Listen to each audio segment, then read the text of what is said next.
ইতিমধ্যে আপনারা একটা ভিডিও দেখেছেন, আমার এক ভাই প্রিয় সহযোদ্ধা ভিডিও করেছে যে আমরা যদি শেখ মুজিবুরকে আমরা জাতির পিতা মানি তাহলে আমরা পুরো বাংলাদেশের ছাত্র সমাজ আমরা সবাই মুক্তিযোদ্ধার সন্তান বা নাতিপুতি।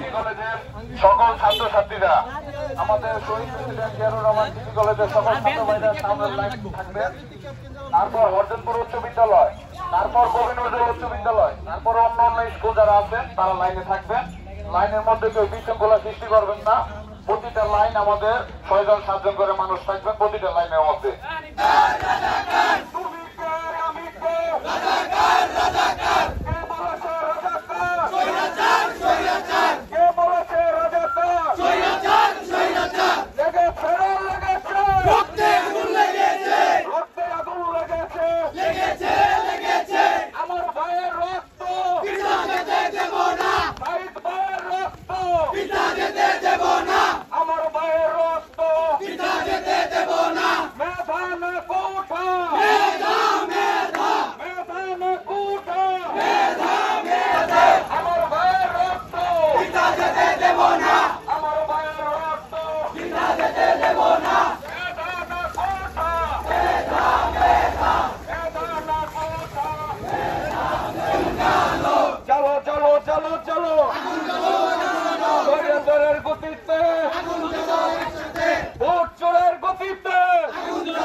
আমার ভাইয়ের রক্ত পিতা যেতে দেব না, পিতা যেতে দেব না, আমার ভাইয়ের রক্ত যেতে দেব না, আমার ভাইয়ের রক্ত, নাহি ভাইয়ের রক্ত পিতা যেতে দেব না, পিতা যেতে দেব না, আমার ভাইয়ের রক্ত। সরকার সরকার কে বলেছে রাজাকার? সরকার সরকার মেধা না কোঠা, মেধা মেধা, মেধা না কোঠা, মেধা মেধা।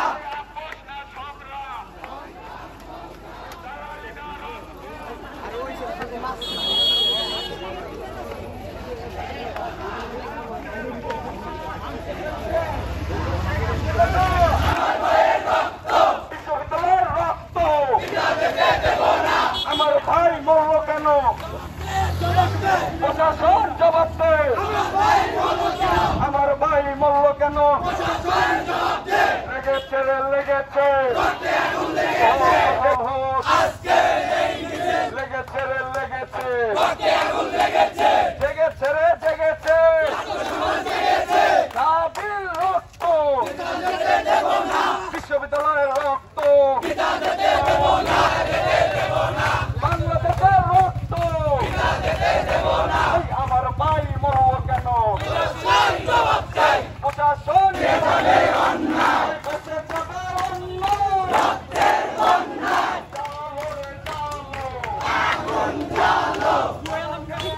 আমার ভাই মরল কেন? আমার ভাইয়ের রক্ত পিতা যেতে দেব না, পিতা যেতে দেব না, আমার ভাইয়ের রক্ত, রাফি ভাইয়ের রক্ত পিতা যেতে দেব না।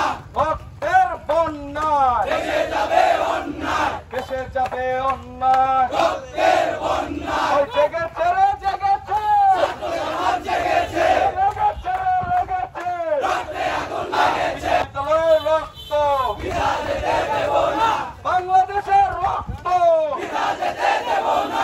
তুমি কে আমি কে? রাজাকার রাজাকার। তুমি কে আমি কে?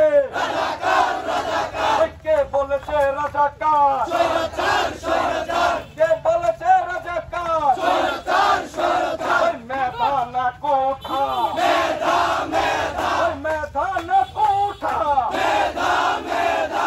লেগেছে রে লেগেছে, রক্তে আগুন লেগেছে, জেগেছে রে জেগেছে, সমাজ জেগেছে, আমার ভাইয়ের রক্ত পিতা যেতে দেব না, পিতা যেতে দেব না, আমার ভাইয়ের রক্ত, রাফি ভাইয়ের রক্ত পিতা যেতে দেব না, বিশ্ববিদ্যালয়ের রক্ত পিতা যেতে দেব না।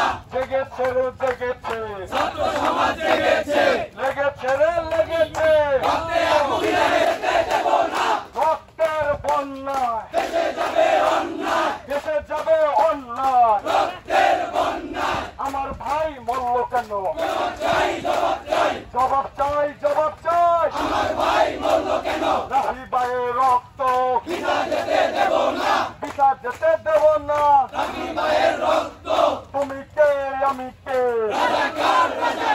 কে বলেছে রাজাকার? কে বলেছে রাজাকার? মেধা না কোঠা? মেধা না কোঠা?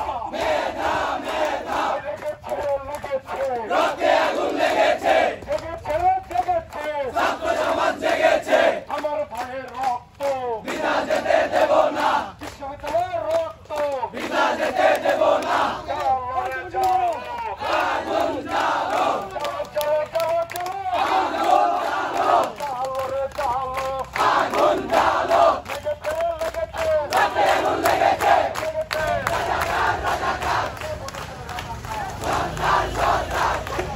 ইতিমধ্যে আপনারা একটা ভিডিও দেখেছেন, আমার এক ভাই প্রিয় সহযোদ্ধা ভিডিও করেছে যে আমরা যদি শেখ মুজিবরকে আমরা জাতির পিতা মানি তাহলে আমরা পুরো বাংলাদেশের ছাত্র সমাজ আমরা সবাই মুক্তিযোদ্ধার সন্তান বা নাতিপুতি। তো সেই ক্ষেত্রে সারা বাংলাদেশ বিনা কোঠায় তারা রায় তো হয়ে গেল যে সারা বাংলাদেশ শেখ মুজিবরের নাতিপুতি। যাই হোক, তো সেই ক্ষেত্রে আমরা পুরো বাংলাদেশি আমরা কোঠার প্রার্থী হিসেবে পেয়ে যাচ্ছি। আজকে মেধা হিসাব করলে বা ওই হিসাব করলে বাংলাদেশে আমি দেখি কোনো কোঠাই থাকে না। আমাদের আন্দোলন আমরা সঠিক পথে আছি, আমাদের ছাত্র ভাইরা আমাদের পক্ষে আছে। সারা বাংলাদেশের ছাত্র সমাজকে চাই যে আমাদের আন্দোলনে আপনারা যুক্ত হন, যে যার অবস্থান থেকে আন্দোলনে যুক্ত হন। ইনশাল্লাহ আমাদের এই কোঠা বিরোধী আন্দোলন সফল হবে ইনশাল্লাহ।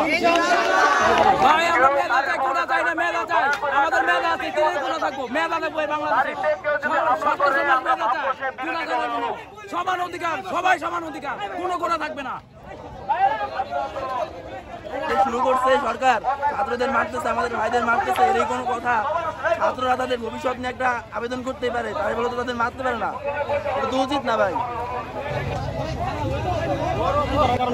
আজকে আপনারা ইতিপূর্বে আপনারা জানতে পারছেন যে আমাদের ঢাকা বিশ্ববিদ্যালয়ের মেধাবী ছাত্ররা তারা কোটার বিরুদ্ধে তীব্র আন্দোলনের কারণে আমাদের ছাত্র সমাজ এখন জেগে উঠেছে। তারা কোটা চায় না, মেধা চায়। কিন্তু কতিপয় গুন্ডা বাহিনী লেলিয়ে দিয়ে আমাদের শান্তিপূর্ণ ভাই বেড়াদারদেরকে যেভাবে অত্যাচারভাবে লাঞ্ছিত করে এইভাবে হামলা করেছে তার আমরা তীব্র প্রতিবাদ নিন্দার জন্য এখানে আমরা একত্রিত হয়েছি। ইতিমধ্যে আমরা সকলেই জানেন যে আমাদের প্রায় 5 জন ভাই স্বৈরাচারের গুলিতে শহীদ হয়েছেন। তার জন্য আমরা তীব্র প্রতিবাদ ও নিন্দা জানাচ্ছি। আর অতিলম্বে এই কোটা প্রথা বাতিল করতে হবে, না হলে ছাত্র সমাজ আবারও 90-এর ন্যায় 1969-এর ন্যায় গণ অভ্যুত্থান সৃষ্টি করে এই সমাজকে স্বৈরাচারকে বিতাড়িত করে। এই আমাদের বলিয়ে রাখলাম, এই জেগেছে রে জেগেছে, লেগেছে রে লেগেছে, লেগেছে রে লেগেছে, এই তুমি কে আমি কে? কে বলেছে কে বলেছে? কে বলেছে কে বলেছে? বলবে যে আমরা আমাদের অধিকার পেয়েছি, আমরা তার আগে রাজপথ ছাড়বো না ইনশাল্লাহ। হরজতপুর ইউনিয়ন বৈষম্য বিরোধী ছাত্র আন্দোলনরা সকলে রাজপথে থাকবে ইনশাল্লাহ। কারণ হচ্ছে আমরা ন্যায় বিচারের জন্য আমরা কোটা বাতিল করতে চাইছি। আমাদের ঢাকা বিশ্ববিদ্যালয়ের ভাইয়েরা রাস্তায় নেমেছে, তারা কোনো লাঠি হাতে নেয় নাই, কিছু হাতে নেয় নাই, তারপরেও তারা আমার ভাইদেরকে কেন রক্তাক্ত করলো, আমার বোনদের কেন হত্যা করা হয়েছে, আমার বোনরা কি তাদেরকে কে মারছিল, আমার ভাইরা কি তাদেরকে রক্তাক্ত করছিল, তারা তো লাঠি হাতে নেয় নাই, তারপরে কেন তাদেরকে মারা হলো? আমার রাবি ভাই যখন রাস্তায় দাঁড়াইছে তাকে কেন গুলি করে হত্যা করা হলো? এর বিচার তো আমরা চাই। এর বিচার কেন সরকার দিবে না? সরকার কালকে কেন আমাদের রাজপথ বন্ধ করতে পারবে? আমাদের কেন তারা গুলি বর্ষণ করবে? আমাদের কেন তারা টিয়ার শেল নিক্ষেপ করবে? আমরা কি মানুষ না? আমরা ন্যায় বিচার চেয়েছি, আমরা কোনো কারো বিপক্ষে নামি নাই। 95 জন যদি কোটা দিয়ে চাকরি পায় আর 5 জন সাধারণ মানুষ যদি চাকরি পায়, এর মধ্যে বাকি যারা আছে তারা তো কোনো চাকরি পাবে না। তারা কি করে খাবে? যারা গরিব ঘরের মানুষ তারা তো কোনো খাবার পায় না। তারা তো এখন চালের দাম বেড়ে গেছে বলে তারা তাদের যে খাদ্যটা তারা সেটাও সেবন করতে পারছে না। তাহলে এর বিচার কি সরকার নেবে না? এটা কি করবে না? সরকার 56% কোটা ইয়া করছে, এর বিপক্ষে সাধারণ জনগণ বেরিয়ে আসছে। 56% কোটা এই সাধারণ জনগণ মানে না। এই 56% কোটা দেওয়া হয়েছে সরকারের কাছে লোককে চাকরি দেওয়ার জন্য। আজকে আপনারা ইতিমধ্যে দেখতে পাচ্ছেন আমাদের ভাইয়েরা রক্তে রঞ্জিত হচ্ছে ঢাকা রাজপথে। আমি আজকে বলতে চাই, একজন কাফেরও যদি থাকে এই রক্তে রঞ্জিত দেখে তার কান্না অবশ্যই চলে আসবে। সবাইকে ধন্যবাদ। আমাদের পরবর্তী কর্মসূচি আমরা মেসেঞ্জারের মাধ্যমে সকলকে জানিয়ে দেব। সকলকে অন্তর থেকে ধন্যবাদ। আজকের আমাদের এই সভা আমরা এখানে সমাপ্ত ঘোষণা করছি। সকলে শান্তি শৃঙ্খল ভাবে বাসার দিকে ফিরে যান।